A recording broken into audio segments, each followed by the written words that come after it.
لوگوں نے رشوت کا نام ہی بدل دیا، کہتے چاہ پانی لاؤ جی، کوئی کام نکلوانا پڑ جائے تو کہتے چاہ پانی کو مٹھائی دا ڈبہ لے آؤ.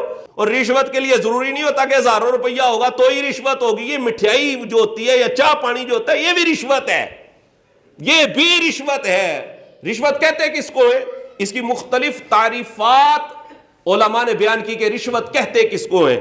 آپ فرماتے ہیں کہ جو کوئی شخص حاکم یا اس کے غیر کو اس لیے پیسے دے کہ اس سے اپنے حق میں فیصلہ کروا لے، یہ بھی رشوت ہے. اسی طرح ایک رشوت کی تعریف یہ بیان کی جاتی ہے کہ کسی کا حق دبانے کے لیے یا اپنا کام نکلوانے کے لیے کروانے کے لیے جو پیسہ دیا جاتا ہے اس کو رشوت کہا جاتا ہے. اسی طرح اور بھی اس کی تعریفیں بیان کی جاتی ہے، وہ چیز جو بغیر عوض کے لی دی جاتی ہے اور اس کے لینے والے پر عیب لگایا جاتا ہے، فرمایا یہ بھی رشوت ہے.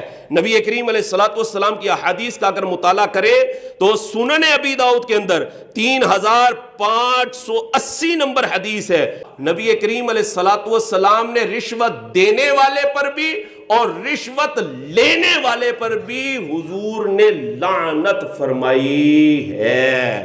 اللہ کے رسول جس پر لعنت فرمائے اس کا بیڑا غرق ہو جائے گا.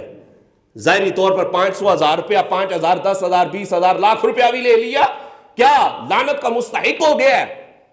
اور تو لعنت کا مستحق ہو گیا ہے. اور حدیث پاک میں فرمایا گیا کہ الراشی والمرتشی کلاہما فی النار، رشوت دینے والا رشوت لینے والا فرمایا دونوں ہی جہنم میں ہیں.